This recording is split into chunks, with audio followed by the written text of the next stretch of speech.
Okay, Vishnu, so let's go ahead with your snap mock for the subject of strength of material for your upcoming campus interview for Gale. Okay. Yes, sir. So, okay, Vishnu, first of all, make me understand what is the meaning of stress. What is stress? Stress means जब आप किसी body पे force apply करते हैं तो उस force को body resist करती है। जो इंटरनल रेजिस्टेंस डेवलप होता है बॉडी के अंदर पर यूनिट एरिया, उसे स्ट्रेस कहते हैं सर। ये रेजिस्टेंस क्यों डेवलप होता है बॉडी के अंदर? What is the reason for the development of the internal resistance? Sir actually अपन एक माइक्रो स्ट्रक्चर फॉर्म में देखें बॉडी को, तो उसमें जो एटम्स होते हैं, जो अपन उसको अगर एक्सटर्नल फोर्स लगाकर उसको कंप्रेस कर रहे हैं तो एटम पास पास आ रहे हैं, तो एक दूसरे को स्प्रिंग टाइप का एक फोर्स मान सकते हैं कि एक दूसरे को रिपेल करते हैं, क्योंकि उनका डिस्टेंस कम हो रहा है, वो एक स्टेबल स्टेट में रहना चाहते हैं। तो फोर्स को जब हटाते हैं तो एक फिर से वो इन फोर्स लग रहा है तो उसको रिपेल करना चाह रहे हूँ, इसलिए वो स्ट्रेस डेवलप हो रहा है। और स्ट्रेंथ क्या है? What is the meaning of strength? Sir strength अपने इस तरह से समझ सकते हैं कि वो बॉडी कितना फोर्स रेजिस्ट कर सकती है, कितना एक्सटर्नल फोर्स रेजिस्ट कर सकती है, वो उसका स्ट्रेंथ होगा। कितना एक्सटर्नल फोर्स रेजिस्ट कर सकती है? हाँ, इसको वेरियस तरीके से डिफाइन कर सकते हैं, जैसे कि नहीं, do we define strength in terms of force or do we define strength in terms of stress? Sir strength I think yield strength, हाँ सर स्ट्रेस के टर्म डिफाइन करते हैं आई थिंक, क्योंकि जैसे हम यील्ड स्ट्रेंथ टर्म यूज करें stress के रूप में डिफाइन करते हैं। In terms of stress? Yes sir. अगर मैंने बोल दिया किसी बॉडी के लिए कि इसकी स्ट्रेंथ जो है इतना न्यूटन है, तो क्या मैं गलत हूँ? नहीं सर, ऐसा तो कोई फिक्स नहीं है, अपन फोर्स के लिए भी यूज कर सकते हैं, मे भी तो फिर वैसे यूज करते हैं कि इतना स्ट्रेंथ फोर्स यूज कर सकते हैं सर। स्ट्रेंथ मीन्स कि वो कोई भी जैसे कि बेंडिंग मोमेंट स्ट्रेंथ ही बोल सकते हैं कि इतना स्ट्रेंथ है इसका इस बेंडिंग में, तो इसने बेंडिंग मोमेंट को रेजिस्ट कर सकती है, जैसे कि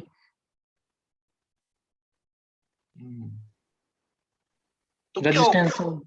मतलब तो आप ये कहना चाह रहे हो कि मैं फोर्स के टर्म में बात कर सकता हूँ, स्ट्रेस के टर्म में बात कर सकता हूँ, ये बोलना चाह रहे हो? स्ट्रेंथ तो वही हुआ ना कि सर कि अपन कोई भी चीज को कितना रेजिस्ट कर सकता है कोई चीज, जैसे कि अपन कितने प्रेशर को अपन झेल सकते हैं, वो अपना स्ट्रेंथ हो गया।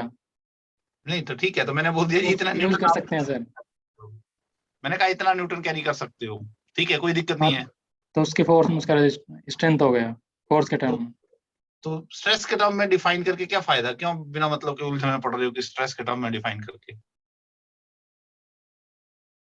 ये तो समझ आ गया कि ठीक है, आपने बोला जी इतना फोर्स मैं कैरी कर सकता हूँ, इतनी बेंडिंग मूवमेंट में कैरी कर सकता हूँ, तो ये काइंड ऑफ उसकी स्ट्रेंथ होगी। Yes sir. तो फिर ये स्ट्रेस के टर्म डिफाइन करके क्या फायदा आपको? अननेसेसरी कंफ्यूजन क्रिएट होगा। सर एक स्टैंडर्ड टाइप का हो जाता है ना अपने के पास कि अगर वेरियस मटेरियल को अपने सिलेक्शन करना हो तो अपने पास जैसे कि अपने को एक मान लो एक शाफ्ट बनानी हो किसी किसी पर्टिकुलर वर्क के लिए, तो अपन वेरियस मटेरियल है तो उसकी स्ट्रेंथ के हिसाब से अपन अपना डायमीटर फिक्स रखना है, तो इस हिसाब से आसानी चूज कर सकते हैं कि इस मटेरियल का स्ट्रेंथ ज़्यादा है, ये अपनी एप्लीकेशन के लिए बेस्ट सुटेबल रहेगा।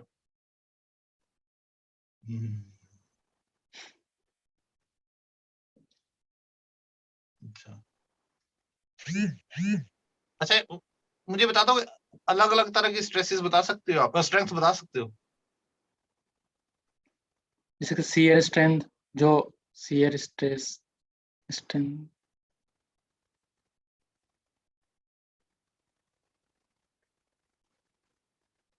सॉरी सर स्ट्रेंथ में एक्चुअली कंफ्यूज हो रहा हूँ स्ट्रेस से। तो कौन कौन सी स्ट्रेंथ्स हो सकती हैं आपके हिसाब से? Sir in term of stress बताऊं, जैसे कि नॉर्मल स्ट्रेस हो गया, शियर स्ट्रेस हो गया, और मेजर तो और टॉर्सनल स्ट्रेस हो गया, एक उसे टॉर्सनल स्ट्रेंथ ही बोल सकते हैं फिर अपन। नहीं तो स्ट्रेस और स्ट्रेंथ में तो क्या फर्क है स्ट्रेस और स्ट्रेंथ में?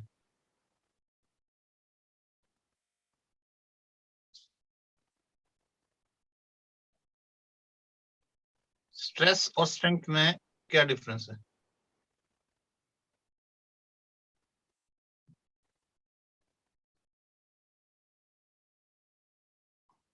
सर स्ट्रेस तो जैसे कि अपन वेरी कर सकता है, जैसे लोड के साथ वेरी करेगा क्रॉस सेक्शन के हिसाब से, और स्ट्रेंथ है उसका एक मैक्सिमम ये हो गया कि इतना ये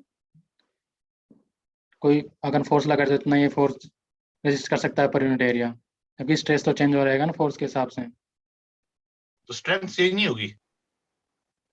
सर अगर किसी एक मटेरियल के लिए तो फिक्स रहेगा वो, अगर अपन नॉर्मल कंडीशन रखे तो, एनवायरनमेंट चेंज ना करे तो, एक्सटर्नल कंडीशंस। हम्म। अच्छा, ओके। स्ट्रेस स्ट्रेन डायग्राम से आप क्या क्या इंफॉर्मेशन बता सकते हो? ऐसे किसी मटेरियल का, लेट्स से माइल्ड स्टील का ही मैं स्ट्रेस स्ट्रेन डायग्राम दे दूं आपको, यस सर। क्या क्या इंफॉर्मेशन जो है आप उससे निकाल सकते हो? सर फर्स्ट तो अपन इलास्टिक मॉड्यूल निकाल सी यंग मॉड्यूल्स निकाल सकते हैं, यंग मॉड्यूल ऑफ इलास्टिसिटी। उसके बाद अपन यील्ड स्ट्रेस निकाल सकते हैं, और जैसे अगर अदर मटेरियल्स की बात करें तो उसके लिए प्रूफ स्ट्रेंथ निकाल सकते हैं अपन। उसके अलावा फिर अपन अल्टीमेट स्ट्रेंथ निकाल सकते हैं। अल्टीमेट यानी मैक्सिमम स्ट्रेस जो वो मटेरियल झेल सकता है, जो कि आई थिंक स्ट्रेंथ होता है सर। और उसके बाद फ्रैक्चर पॉइंट, यानी कितना इलोंगेट हो सकता है, यानी कितना इलोंगेट होने के बाद वो मटेरियल टू फ्रैक्चर हो जाएगा, वो अपना फ्रैक्चर यानी स्ट्रेन निकाल सकते हैं। स्ट्रेस तो कम ही रहेगा अल्टीमेट से, वो नहीं एक्चुअली स्ट्रेस ज़्यादा ही रहेगा सर, अगर अपन ट्रू ट्रू स्ट्रेस की बात करें तो ज़्यादा रहेगा, और इंजीनियरिंग टर्म में कम रहेगा। इसके अलावा अपन उसका टफनेस का वैल्यू निकाल सकते हैं, जो उसका एरिया होगा, तो जितना एनर्जी एरिया होता है वो जितना एनर्जी स्टोर कर सकता है फ्रैक्चर होने से पहले, टफनेस का वैल्यू आ जाएगा। इसके बाद रेजिलियंस का वैल्यू निकाल सकते हैं अपन, कि जो इलास्टिक रेंज में जितना एनर्जी स्टोर करता है मटेरियल, यानी टोटल एनर्जी रिकवर हो जाता है फोर्स घटाने के बाद, वो रेजिलियंस हो सकता है, तो रेजिलियंस का वैल्यू निकाल सकते हैं। और इसके अलावा आई थिंक ओके, तो रेजिलियंस, अच्छा ये चीजें आप निकाल सकते हो उससे। Yes sir. तो ये बताओ कि अगर मैंने रेजिलियंस रिप्रेजेंट करनी है, आप बोलो स्ट्रेस स्ट्रेन डायग्राम से मुझे रेजिलियंस मिल जाएगी, रेजिलियंस मिलेगी? Yes sir. रेजिलियंस क्या है? सर रेजिलियंस, अगर अपन किसी मटेरियल को इलास्टिक रेंज तक ले जा रहे हैं, यानी कि इतना स्ट्रेस लगा रहे हैं उस पर, तो जो एरिया होता है उसका इतना एनर्जी स्टोर कर सकता है, एरिया एक्चुअली एनर्जी को रिप्रेजेंट करेगा। और resilience module of resilience per unit area के लिए डिफाइन होता है, तो जितना एनर्जी स्टोर करेगा फिर इलास्टिक रेंज के लिए वो रेजिलियंस होता है सर। नहीं, तो स्ट्रेस स्ट्रेन डायग्राम जो है आपका with in the elastic limit resilience देगा आपको? नहीं सर, उसको वॉल्यूम से मल्टीप्लाई करना पड़ेगा टोटल रेजिलियंस निकालने के लिए, वो रेजिलियंस मॉड्यूल ऑफ रेजिलियंस देगा। मॉडुलस ऑफ रेजिलियंस क्या है? पर यूनिट वॉल्यूम के लिए डिफाइन होता है सर, यूनिट वॉल्यूम के लिए, यूनिट वॉल्यूम कितना एनर्जी स्टोर कर रहा है इलास्टिक रेंज में, वो मॉड्यूल ऑफ रेजिलियंस होता है।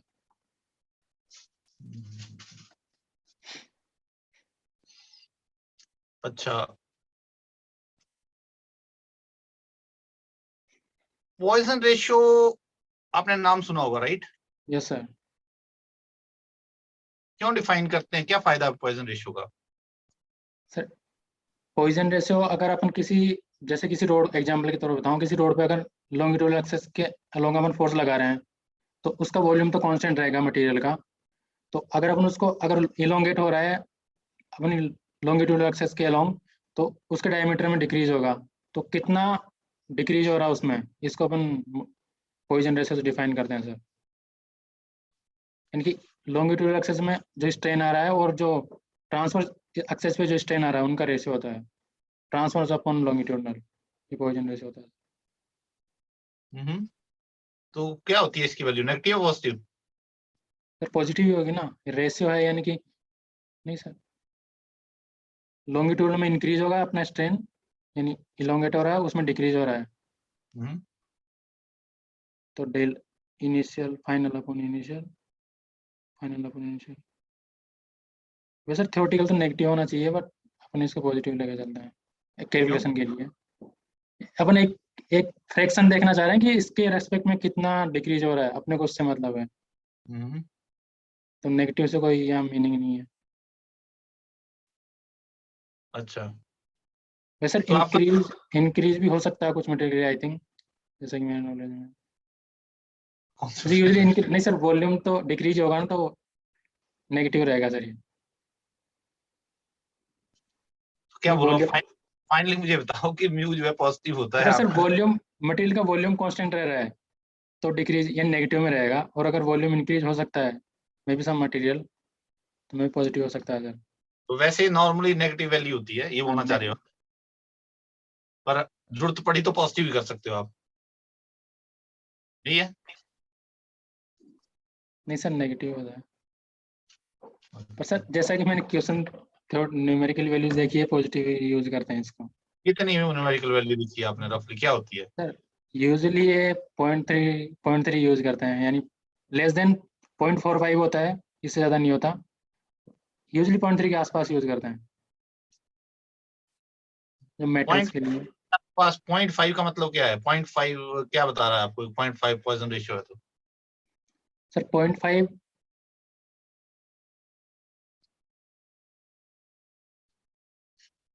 अगर सर किसी मटेरियल पे सेम, सभी साइड से अगर सेम फोर्स लग रहा है, आई थिंक, जैसे हाइड्रोलिक स्ट्रेस लग रहा है किसी कोई बॉडी लिक्विड के अंदर है, तो उसके लिए आई थिंक 0.5 आता है, 0.5।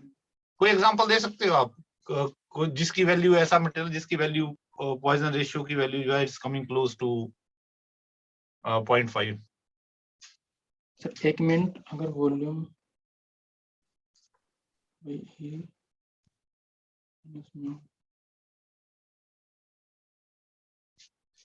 हाँ, अगर सर किसी मटेरियल पे जो तीनों स्ट्रेस लग रही है, एक्स वाई और जेड डायरेक्शन, उनका अगर समीशन सम 0 आ रहा है, तो उस केस में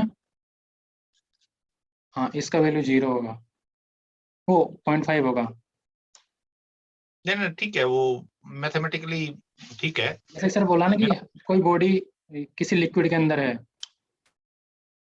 और उसके ऊपर सभी डायरेक्शन सेम फोर्स लगेगा। ओके।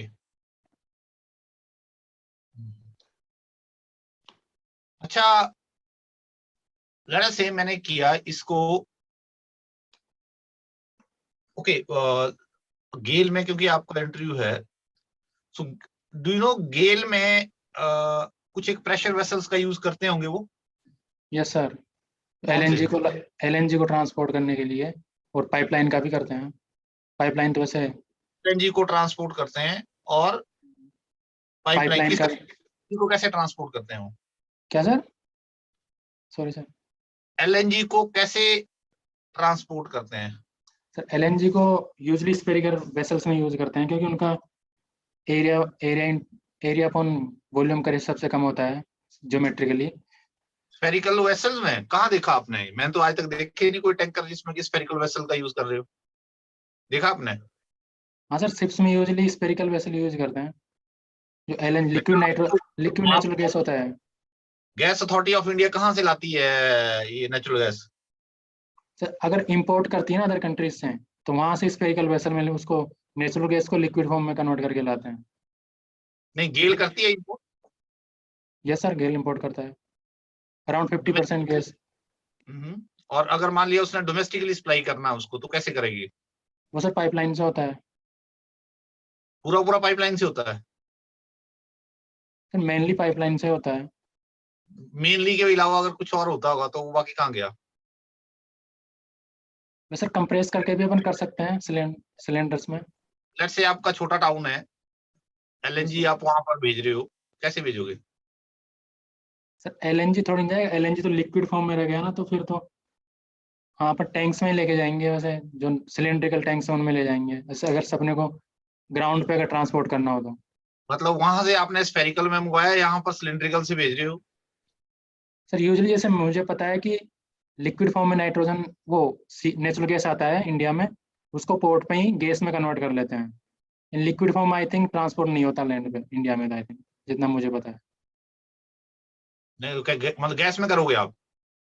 तो सर पाइपलाइन, अच्छा ये बताओ कि जो पाइपलाइन में जो आपकी नेचुरल गैस ट्रांसपोर्ट हो रही है, हाँ, किस फॉर्म में हो रही है? लिक्विड फॉर्म में हो रही है कि गैस फॉर्म में हो रही है? गैस में होता है सर। गैस में होता है? हाँ, क्यों? अपन अगर नेचुरल गैस को अपन लिक्विड बनाना चाहते हैं तो उसके लिए अपने को 160 केल्विन पे यानी -160 डिग्री सेल्सियस आई थिंक इस पे ले जाना चाहता है, उसके नीचे वो लिक्विड में कन्वर्ट होता है। तो इतने बड़े पाइपलाइन में इतना लो टेम्परेचर मेंटेन करना एक फिजिबल ऑप्शन नहीं होगा अपने लिए, क्योंकि बहुत ज़्यादा इंसुलेशन चाहिए होगा और काफ़ी कॉस्टली होता है, इसलिए उसको गैसीय फॉर्म में नहीं ट्रांसपोर्ट तो करते हैं। टेम्परेचर इज ओनली फैक्टर और प्रेशर भी फैक्टर है। सर मेन तो टेम्परेचर ही, प्रेशर तो नहीं होगा, क्योंकि क्यों लिक्विड अगर टेम्परेचर लिक्विड में कन्वर्ट हो गया तो साथ प्रेशर का कोई आपकी, रीजन नहीं है।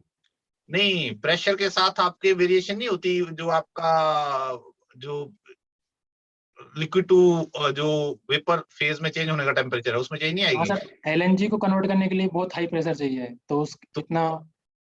नहीं तो शिप में आप ला सकते हो उसको हाई प्रेशर पे, यहाँ पर नहीं भेज सकते ना। Sir I think sir ship okay में हाई प्रेशर थोड़ी ना होता हो, वहाँ तो लिक्विड फॉर्म में होता है शिप में, तो वहाँ प्रेशर तो, हाई नहीं होता उसमें। तो फिर कैसे कर दिया आपने वो मतलब स्टोर कैसे कर दिया उसको आपने? सर उसको मैं बोल रहा हूँ -160 डिग्री सेल्सियस से नीचे ले जाता है, लिक्विड में कन्वर्ट हो जाएगा। मतलब आपने जो जो वहां पर जो आपके कंटेनर्स हैं जो इसके स्फेरिकल बनाए हैं, यस उनको सर। आपने किया इतना लो टेम्परेचर पे मेंटेन करके लाए, ये बोलना चाह रहे हो आप? Yes sir. आपने देखा है रेफ्रिजरेशन सिस्टम उसमें यूज होते हुए, वो तो ओपन दिखते हैं। नहीं सर, भाई उसमें इतना रेफ्रिजरेटर इतना इंसुलेटेड बड़ा होते हैं, है। वो इंसुलेटेड होते हैं जहाँ से इम्पोर्ट होता है, लोडेड होता है उसमें शिप में, वहाँ पे उसको कूल्ड करके लिक्विड में कन्वर्ट करके फिर शिप में रखते हैं, तो वो काफ़ी इंसुलेटेड होता है, तो वो यानी कि गैस में कन्वर्ट नहीं हो पाता। मैंने सर ओके। इसको काफ़ी डिटेल में देखा है कि डबल लेयर होता है, इन फर्स्ट लेयर के बाद इंसुलेशन रहता है, उसके बाद फिर कंक्रीट का एक वॉल रहता है, तो कि मिनिमम हीट ट्रांसफर हो पाए, और इसलिए इसको स्फेरिकल शेप में रखते हैं ताकि volume area area upon volume करे सो कम से कम रहे। ओके। अच्छा, आप स्ट्रेसेस बता सकते हो अगर लड़ से एक स्फेरिकल प्रेशर वेसल है और एक सिलेंडर का प्रेशर वेसल है, यस सर। उसमें किस केस में स्ट्रेसेस ज्यादा होंगी सेम साइज के लिए? सर सेम साइज, इस पे अगर अपन डायमीटर सेम रख रहे हैं तो सिलेंडर वाले में ज़्यादा हो, क्योंकि सिलेंडर में हुप स्ट्रेस और जो लॉन्गिट्यूडल स्ट्रेस होता है उसमें हुप स्ट्रेस 2 टाइम रहता है लॉन्गिट्यूडल का, जबकि सिलेंडर में हुप स्ट्रेस सेम रहता है, यानी हुप और लॉन्गिट्यूड दोनों सेम रहते हैं, तो सिलेंडर में ज़्यादा रहेगा। सिलेंडर में सिलेंडर। 2 टाइम रहेगा स्पेरिकल से अगर से अपन सेम डायमीटर रखते हैं दोनों का। क्या ये रीजन हो सकता है स्फेरिकल शेप चूज करने का in case of this containers, LNG containers? हाँ, अगर सर हम LNG की बात कर रहे हैं तो उसमें प्रेशर एक मैटर नहीं रहता आई थिंक मेरे हिसाब से, उसमें टेम्परेचर ही एक फैक्टर रहता है मैन। हाँ, ये भी एक रीजन हो सकता है कि उसमें स्ट्रेस भी कम रहता है और सभी जगह सेम रहता है, यानी ऑल एरिया में। चलो ठीक है विष्णु, मुझे अब आपको फीडबैक दे देता हूं मैं आपको। तो एक तो पार्ट है आपका जैसे स्ट्रेसेस का जो डिफाइन किया वो ठीक है, फिर स्ट्रेंथ में आप जो है got confused, you not pretty sure कि क्या बोलना है उसमें। फिर आप दाएं बाएं बोलते रह गए, फोर्स कभी स्ट्रेस, फिर बाद में बोलोगे सी। स्ट्रेंथ आप डिफाइन कर सकते हो, कोई दिक्कत नहीं है, आप स्ट्रेस में डिफाइन करो चाहे फोर्स में डिफाइन करो, अल्टीमेटली फोर्स के टर्म में ही बात करोगे जब डिजाइन फाइनल हो गया, डायमेंशन आपको नॉन है कंपोनेंट के। Yes sir.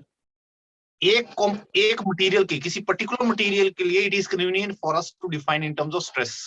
अगर स्ट्रेस के टर्म में डिफाइन करता हूं, लेट्स से मान लेता हूं माइल्ड स्टील मटेरियल ले लिया, तो मैं बोलता हूं जी इसकी स्ट्रेंथ जो है वो 250 मेगापास्कल है, let's say yield strength 250 megapascal है, यस सर। तो वो वैल्यू उस मटेरियल के लिए फिक्स होगी, राइट? तो इन टर्म्स ऑफ स्ट्रेस जब मैं स्ट्रेंथ को डिफाइन करता हूं तो उस पर्टिकुलर मटेरियल के लिए वो वैल्यू फिक्स होगी, एक पर्टिकुलर वैल्यू आ गई। लेट्स से यील्ड की बात करोगे तो यील्ड की एक वैल्यू आ गई, अल्टीमेट की या अल्टीमेट की बात करोगे तो अल्टीमेट एक वैल्यू आ गई। वो तो स्ट्रेंथ मेरे होगा सर। तो वो जो स्ट्रेंथ की वैल्यू आपकी एक यूनिक वैल्यू आ जाएगी उस मटेरियल के लिए, तो इजी है ना काम करना। आपने माइल्ड स्टील का, अब कंपोनेंट का कुछ भी बना दो आप, कंपोनेंट तो आप कुछ भी बना सकते हो ना। तो यस सर। स्ट्रेस, मैंने जो कंपाइल की इंफॉर्मेशन वो कंपाइल की in terms of stress, strength की maximum value of the stress, कुछ भी हो सकती है, यील्ड हो सकती है, अल्टीमेट हो सकती है। डिपेंडिंग अपॉन द एप्लीकेशन जब मैंने फाइनल डायमेंशन निकाल दिए तो मैं उसको कन्वर्ट कर सकता हूँ फोर्स के टर्म में। Yes sir. बट अगर मैं फोर्स के टर्म में बात करने चलूंगा तो साइज, जैसे जैसे साइज चेंज होगा फोर्स की वैल्यू चेंज होगी। मैक्स वैल्यू तो फोर्स इट कैन कैरी, भाई मटेरियल Yes, सेम sir. है, Yes, sir. स्टील है, पर कंपोनेंट का साइज चेंज कर देता तो मैक्स वैल्यू तो force it can carry will change. तो मेरी कोई यूनिक वैल्यू नहीं आएगी, वो प्रॉपर्टी नहीं बोल सकता मैं उस मटेरियल की, समझिए। Yes, sir. Yes. It is better to then talk. हाँ, बात कर सकता हूँ फोर्स के टर्म, अल्टीमेटली मैं फोर्स के टर्म में बात करूंगा जो कंपोनेंट डायमेंशन फाइनल हो गया, साइज है पता, मुझे साइज पता है, अब मैं बोल सकता हूँ 10 किलो न्यूटन फोर्स कैरी कर सकता है, ये कोई दिक्कत नहीं है। ये इसका स्ट्रेंथ हो जाएगा 10 किलोमीटर। इसका स्ट्रेंथ पर वो इसी का ही है फिर, यस सर। यस। समझिए बात। So that is the advantage that you can have in terms of. तो इसीलिए हम क्या करते हैं, नॉर्मली जो है स्ट्रेस के टर्म में डिफाइन कर देते हैं, ताकि उस मटेरियल के लिए वो यूनिक प्रॉपर्टी होगी, वो यूनिक वैल्यू होगी। Okay sir. फिर मैंने आपसे पूछा कि स्ट्रेंथ बताओ, अलग अलग तरह की स्ट्रेंथ क्या है। उसमें फिर आप थोड़ा कंफ्यूज हो गए कि शियर होगी, नॉर्मल, है ना यार। डिपेंडिंग अपॉन द लोड, जो आप किस तरह की आपकी स्ट्रेस लग रही है। मान लिया नॉर्मल स्ट्रेस के टर्म में बात कर रहा है तो उसके जैसे मान लिया आप टेंसाइल लोड अप्लाई कर रहे हो उसमें, और अगर नॉर्मल डायग्राम ड्रॉ कर रहे हो तो उस केस में जो आपकी जो वैल्यूज आई वो जो है मेरी स्ट्रेंथ होगी, जैसे यील्ड स्ट्रेंथ होगी, yield strength in tensile loading, ultimate strength in tensile loading. Same वही अगर मैं शियर में सब्जेक्ट करता हूँ उसी कंपोनेंट को, तो I can draw the stress strain diagram in shear stress, shear strain. तो उस डायग्राम से जो मेरी वैल्यूज आएंगी, shear stress, shear strength in yield, ultimate shear strength, तो वो आ गई। तो आप ये बोलोगे कि स्ट्रेंथ जो है वो depending upon the type of load that I am applying, उसके बेसिस पे अब मैं स्ट्रेंथ निकाल सकता। नॉर्मली जो हम बात करते हैं, आप बोलोगे यील्ड पे बात करते हैं, अल्टीमेट पे बात करते हैं। Yes sir. करोगे आप, ठीक है।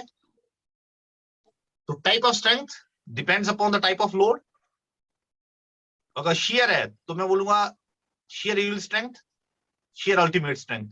नॉर्मल है, normal yield strength, normal ultimate strength, यही होती है। बेंडिंग है तो बेंडिंग का नेचर क्या होता है, बेंडिंग तो आपकी वैसे भी या तो कंप्रेसिव होती है या टेंसाइल होती है, तो उसमें भी वैसे ही बोल सकते हो आप। ये बची है टॉर्शन, टॉर्शन तो शियर ही है अल्टीमेटली। और कौन सी बची, फटीग बची, फटीग में हम एंड्योरेंस स्ट्रेंथ बात करते हैं, समझिए। सो डिपेंड किस तरह का लोड लग रहा है उसके हिसाब से हम स्ट्रेंथ डिफाइन कर देते हैं। स्ट्रेस स्ट्रेन डायग्राम क्या इन्फॉर्मेशन देता है आपको, वो ठीक है, आपने अच्छे से बता दिया मुझे कि अलग अलग चीजें बताता है, टफनेस, रेजिलियंस जनरली बताया आपने, बट हाँ ठीक है, फिर बाद में आपने स्पेसिफाई कर दिया कि अगर मैं जो पर यूनिट वॉल्यूम है, ये ध्यान रखना कि आपका स्ट्रेस स्ट्रेन डायग्राम जो भी इन्फॉर्मेशन डिस्प्ले करोगे area under the diagram per unit volume है। अगर आप वॉल्यूम को इंक्लूड करके निकालनी है मल्टीप्लाई बाय वॉल्यूम, तो वो सारी इन्फॉर्मेशन किसमें चली जाएगी, एनर्जी की फॉर्म में होगी। एनर्जी मतलब डिफ्लेक्शन डायग्राम, ठीक है। तो वो ठीक। पॉइजन रेशियो जो है म्यू है, वो उसमें आप थोड़ा कंफ्यूज हो गए, क्या बोलूं क्या ना बोलूं, पहले आपने पॉजिटिव बोल दिया फिर नेगेटिव बोल दिया, ठीक है। जो जनरल इंजीनियरिंग मटेरियल्स हैं उसमें तो अगर मैं एक तरफ टेंसाइल अप्लाई करता हूं तो उसके परपेंडिकुलर किसी भी एक्सिस में जो है आपका क्या रहेगा, बाकी कंप्रेसिव होगा, ऑपोजिट नेचर होगा, तो वैल्यू हमेशा नेगेटिव आएगी। बट जब हम कंपाइल करते हैं information, so we are more concerned with the कितनी ट्रांसवर्स स्ट्रेन आएगी, उसमें ज्यादा इंटरेस्टेड है। मान लिया लॉन्जिट्यूड स्ट्रेन ट्रांसवर्स डायरेक्शन में कितनी स्ट्रेन आएगी, तो I am more concerned about magnitude. इसलिए जब कंपाइल करता हूं इंफॉर्मेशन को, मैं उस वैल्यू को पॉजिटिव रखना चाहता हूं। Yes sir. तो इसलिए मैं नेगेटिव का साइन लगाता हूं साथ में। तो नेगेटिव का साइन लगाने से क्या होता है कि वैसे तो वैल्यू नेगेटिव आएगी वो, पर क्योंकि नेगेटिव का साइन लगा दिया तो वैल्यू आएगी वो मेरी पॉजिटिव भी आएगी। तो जो पॉइजन रेशियो वो मैंने हमेशा जो है किसमें कंपाइल किया है, in terms of positive, extra negative sign लगा के, ठीक है। तो अगर मैं अब पूछूं आपसे कि जो नॉर्मल मटेरियल्स जो यूज करते हैं उसमें वैल्यू पॉइजन रेशियो की वैल्यू क्या होती है, तो फिर आप बोलोगे कि इसकी वैल्यू पॉजिटिव होती है। पर क्या नेगेटिव हो सकती है,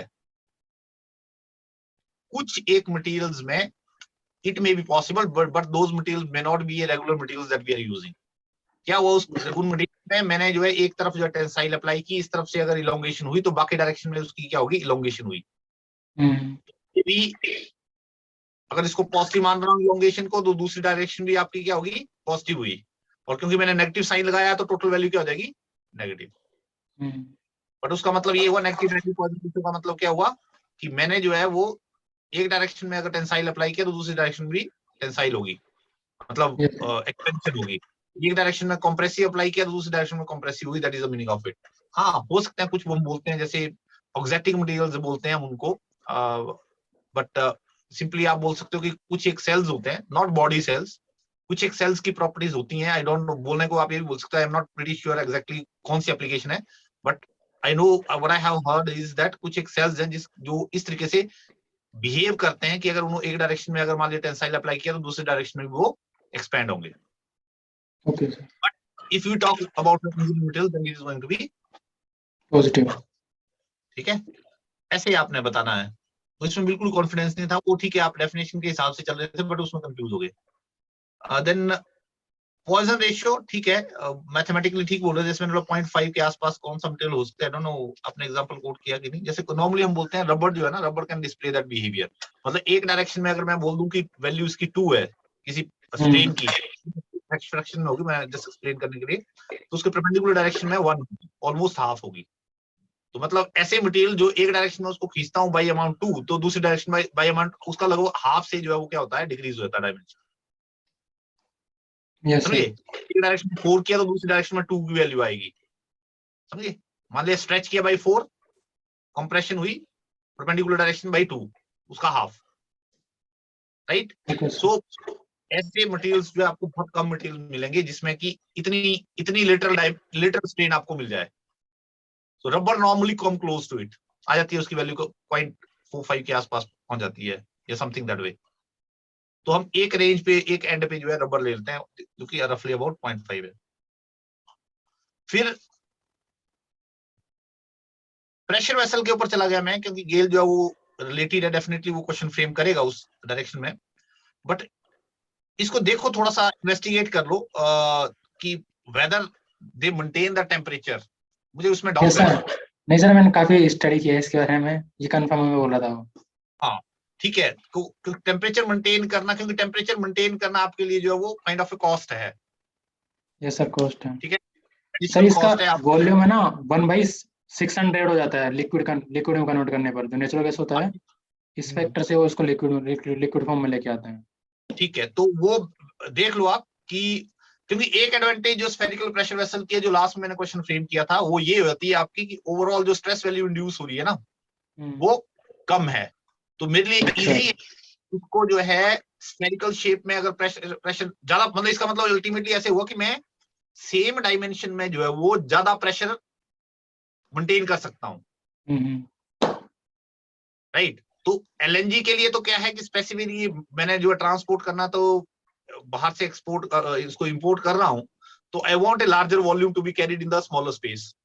यस सर। ठीक है, कॉस्ट इफेक्टिवनेस बनाने के लिए, तो वो उसको मैं डिजाइन कर सकता हूँ। चलो भाई, बड़ा वेसल बना दिया, उसको स्फेरिकल प्रेशर बना दिया, क्योंकि टैंक मैंने फिक्स किया उसमें पूरे उसमें एलएनजी कैरियर में, तो आप कर सकते हो। बट प्रैक्टिकली अगर आप बोलोगे, अगर लैंड में बात करोगे, तो टैंकर को आपको एक तो मे बी हैंडल करना मुश्किल होता है उस तरह की शेप में एंड ऑल दैट। हाँ, टेम्परेचर भी फैक्टर हो सकता है, but to be pretty sure आप उसको क्रॉस चेक कर लो। क्योंकि अगर आप बोलोगे कि टैंकर से मैं सप्लाई कर रहा हूँ लैंड में, तो obviously it may not B feasible in the sense कि वो कॉस्ट फैक्टर जो बहुत ज्यादा हो जाएगा। Yes sir.